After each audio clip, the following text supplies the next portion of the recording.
Right now, I also have something called an Anna Boyksen Fellowship at the Technical University of Munich in Germany. And as part of that fellowship, I'm working with students in the games engineering department there. And we're trying to develop some computer games, video games, with the idea that when you play this game, you get the experience of what it feels like to be a woman in science. I had hoped that they would be ready by now so that you could play them, but unfortunately they're still in development, so not quite ready to play. There are various kinds of games that we're doing, and so this is something we do.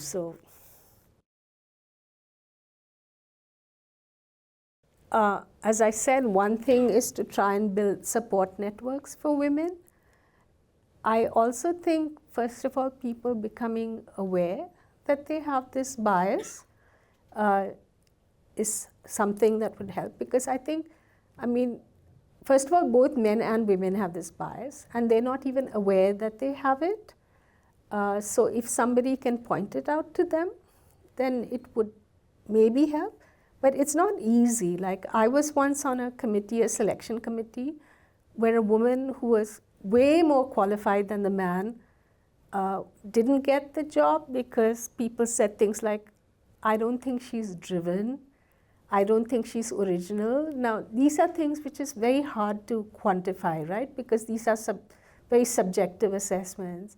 And then when I later told one of the men on the committee that I thought maybe gender played a role in these assessments, he was really angry with me, and he wrote me an email saying, kindly spare me the pleasure of such discussions in future. So it's very hard. But I think we should try certain things which are hard. Like, for example, we should have maybe what are called double-blind evaluations, where you don't know the gender of the person whom you're evaluating. It's very hard to do in science because, if you're evaluating publications, it's very easy to just look up the publication and see whose publication it is. But I know, for example, in music, in orchestras, they found that if people are auditioning for an orchestra, men were chosen over women, and they just did this simple thing that they made them play behind a screen, so you could not see who was playing. And then a lot more women were selected. It's hard to do in science because typically you have to give a talk, you have to give your list of publications, and it's very hard to hide the gender of the person. Yeah, I understand what you're saying because certainly I'm on a huge number of committees, and I strongly suspect I'm on those committees because they need a woman on it. And it's also not fair because it means that I get less time to do research because I'm on so many more committees than my male colleagues. But I still say yes because I feel it's important that they have a woman on those committees. And also about the level playing field, I think if you put women on these committees, it is not that, I think that's where you level it, because we've had so much other discrimination against us. I don't think, it's the same thing about reservations and affirmative action, etc. Are you leveling it, or are you unfairly favoring the women? It is, first of all, women tend to have this imposter syndrome where they think they don't deserve their success. And then when they get success, they strongly suspect, okay, I'm getting this because I'm a woman. And internationally, for me, it is like I tick two boxes. I'm a woman of color. So it's like, oh, okay, if we put Shobhana on this, then two things we have achieved. So I do suspect that, but I feel I have to stop thinking that way. I have to tell myself I'm there because I deserve it, and I have to accept it.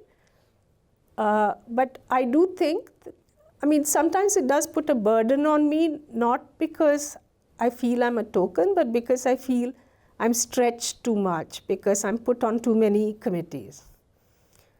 But there are lots of other women around whom they just don't think of. I mean, sometimes, similarly for giving talks at conferences, they will say, oh, there are no women we could have invited. But if they looked, they are there. So it's just that people, I think, are lazy. They don't make the effort.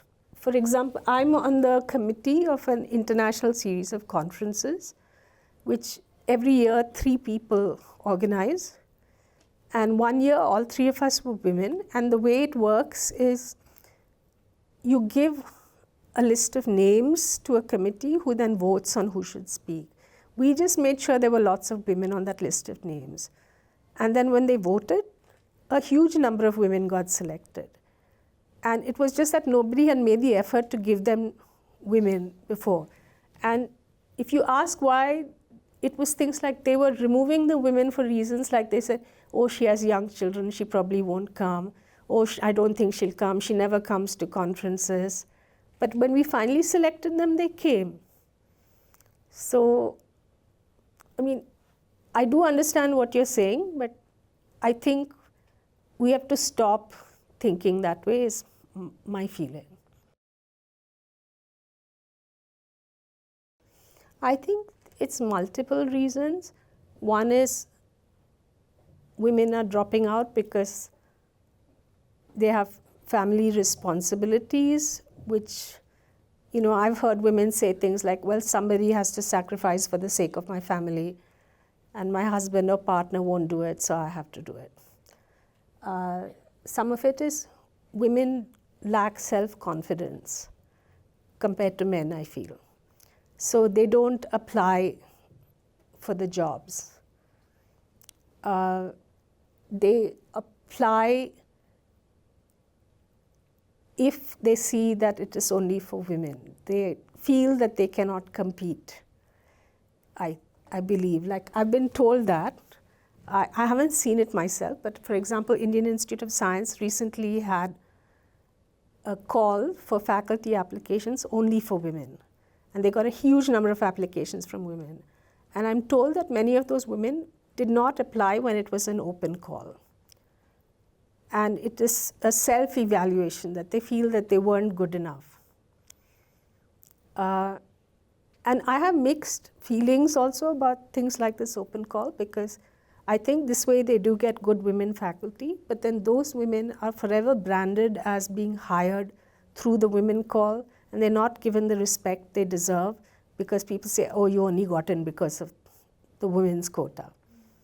So I think, as you know, the whole issue of reservations is a very complex one, and it's people have very strong opinions about it, and I don't know.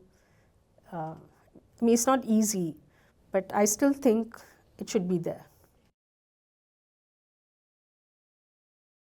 When I was younger, more junior in my career, the way I would speak, ask a question or make a comment, I would always start by saying, maybe I am wrong, but, or maybe I didn't understand you, but. And then I found that people were just dismissing me. They didn't pay any attention to what I said. So I trained myself not to say those things and to make statements of facts or bold questions. And then people started saying, you're really aggressive, or sometimes I was told I'm really rude. And I don't think I was rude. If a man had said the same thing, they wouldn't have said he was rude. So it is a bit of a problem for women. If you're soft-spoken, they just stomp all over you. And if you're not soft-spoken, then they think you're really nasty. So it is hard, but I have learned to speak up. But it still happens to me sometimes that I'm trying to make a point again and again, and men just don't let me speak. Or sometimes I make a point and no one notices it, and then a man makes the same point and everyone says, oh, he made the point. You know, it does happen. But one just has to keep trying. And I think I am, as a result, seen as a rather aggressive person, which I really don't think I am by nature. I'm not a pushy person, I'm not an aggressive person, but I've had to get labeled as one if I want to make my points. I think you have to educate people about bias and implicit bias. I have to say that most of the time when I've been on hiring committees recently, I did not see bias, or at least explicit bias. And this has changed, okay? I mean, 30 years ago, I did see people make comments which I thought were totally unacceptable. But I don't think in India the policies are bad. I think it is the enforcement of them or the mindset that is bad. We actually have, for the most part, rather progressive policies. And for example, in the US, if you're in a university, a private university, everybody gets a different salary, which is negotiated. And as a result, in general, men get paid much more on average than women do. And when I talk to American women and they learn that here men and women get paid the same, they think that's remarkably progressive of us. Okay, whereas this is something we just take for granted, that of course, if you do the same job, you get paid the same. So I don't think there's too much in policy. I think, however, for example, we have rules against sexual harassment, but I think sexual harassment is still a real problem, and these rules are not enforced well. People are rarely punished for flouting these norms. So it's a culture that has to be changed, which is much harder to change than change rules and policies, I think. Okay, so this thing of, you know, male bonding rituals is a slightly tricky one. I think it may be changing with time, but you know, I'm like 1 or 2 generations above you. But what I found at work was that the men, for example, go drinking together after work, and they never invited me. They were uncomfortable if I wanted to go, and once when they were going, I actually asked them, can I join you? And they said no. And I was totally shocked that they said no. And I said, how can you say no? And one of my colleagues actually said, a decent woman wouldn't come along. So there, I mean, there's still some, I mean, in some ways, we're still a very conservative country. We have all these ideas about how women should behave, and they shouldn't hang out with the guys, they shouldn't behave as one of the guys. The other thing is, see, it's very hard being a woman because you're surrounded in science or in any male-dominated culture because you're surrounded by men. Usually there are no women to network with, to hang out with. And for example, early in my career, like there were no other women in India. So I had a male friend I would go to lunch with, etc. And then everyone started saying we're having an affair. And then, you know, then it became really awkward. And so then you have no choice but to be alone. And I've had, you know, all kinds of such comments made to me. So what I have found, I mean, it's not that I don't have male colleagues whom I'm friendly with now, and I do, and I go to lunch with them. But I found to have a female network of support is very important.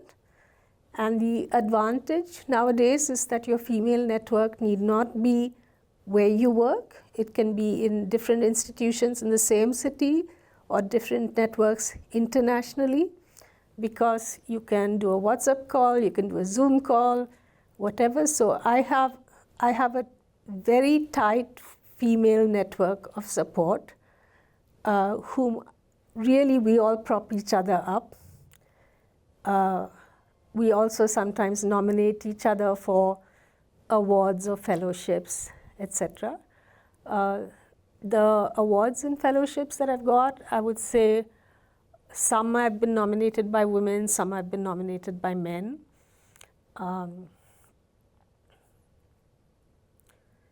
And as I said, these workshops that I conduct, one of the goals of that is to form a network.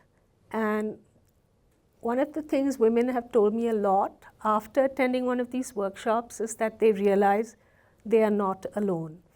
Because if you are in such a minority, then you don't have anyone else to compare your experiences with, and people keep telling you, oh, you're imagining it, you're oversensitive, you're overreacting. And then to talk to other people who have the same feelings, the same experiences, it's very empowering. So I think this is why it's important. But I do also have hope that as time progresses, things will become better. If I ask my students, when they are students, they say they have no trouble, that they don't feel discriminated against or isolated because of being women while they're doing their PhD, for the most part.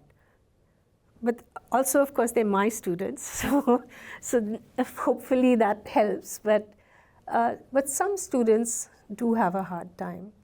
But I think the real problems start happening when they're older. And also, a lot of my students have this real problem of balancing career and family as they get later in their careers. So that's where the support really helps. So in our group, one thing we do is, it slipped a bit recently, but all the women who have been in the group at any time, once a month we do a Zoom call and just chit-chat for support. So I actually, for the most part, in physics, thought it's a disadvantage if you're attractive. Like, at least when I was a student, which was in the US, if I wore a skirt to work, or if I wore lipstick or anything, everybody would be like, oh, what's today? You have a hot date? What happened? You know, that kind of thing. And I felt I wasn't taken seriously as a scientist unless I made myself look as much like a guy as possible. And this is true also for men. I mean, men who paid attention to their experience weren't taken seriously as scientists. And my housemate was an architect, and she said the exact opposite. She said, in architecture, unless you looked, cool and smart, you weren't taken seriously as an architect. So she would dress up to go to work, and I would dress down to go to work. But, but this is still, the US 30 years ago.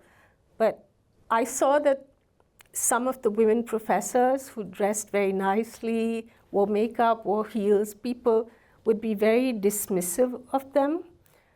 They would say, oh, she got tenure because she slept with so-and-so, etc. But I felt it was very different in Europe. In Europe, it was okay for women to look nice. In India, I still think in India that if you look attractive, it hurts you as a scientist. Yes, I think so. I mean, I think maybe not specific positions, but you can say, for example, 50% of the board has to be women or something like that. But that has to be done at the governmental level because the government controls it. And so I feel, one thing the government does, which I don't completely agree with, the government says it wants to promote women in science, but how it does is have separate things for women. It has separate grants for women. It has separate fellowships for women. I don't think that's the way to go about it. It should say that it should ensure that in the fellowships that are open for everybody or the grants open for everybody, there is adequate representation of women there. Otherwise, it's sort of like a ghettoization of women, which I don't like. Because, for example, there's the Indian Science Congress, which is, I mean, it's sort of a political thing, but it's also a important showcase of Indian science. And then, because very few women were speaking there, they've made a separate thing called the Women's Science Congress, and as part of it, and the women speak there, and I've spoken there, and it's just, a few women in the audience, no men come to listen, and hardly anybody listens to that. It would be easy to say instead, make sure that, you have lots of women talking in the Indian Science Congress. And we recommended this as part of a committee several times, but it has never happened.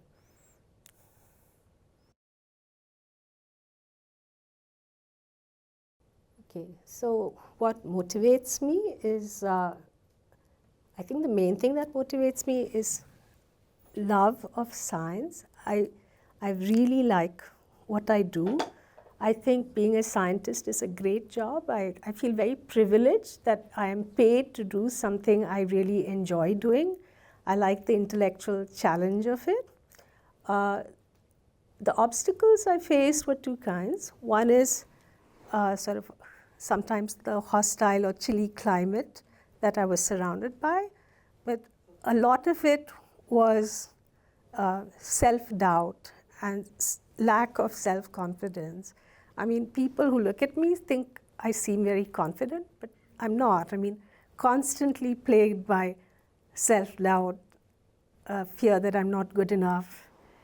And this, I think, many people have, but I think it is maybe higher amongst women than men. And so that is something that's hard to deal with.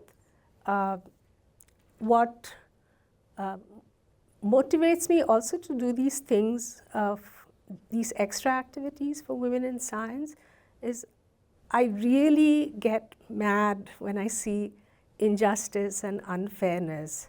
It really makes me angry. And I feel I have to channel that anger into doing something positive. And this anger with injustice, I think I get really from my parents, my mother, who's sitting there, and my father, who are both very successful in their own careers, but also had this strong drive of, a strong moral sense and a strong feeling that one has to fight for social justice, for equity, etc. I have to say that, for your question in general, I think in some ways my background is very privileged because I had a scientist father and a feminist mother, and so I didn't have to fight my family, which many women do. So I had full parental support for what I did. So I think in that sense, I'm very privileged. Thank you so much.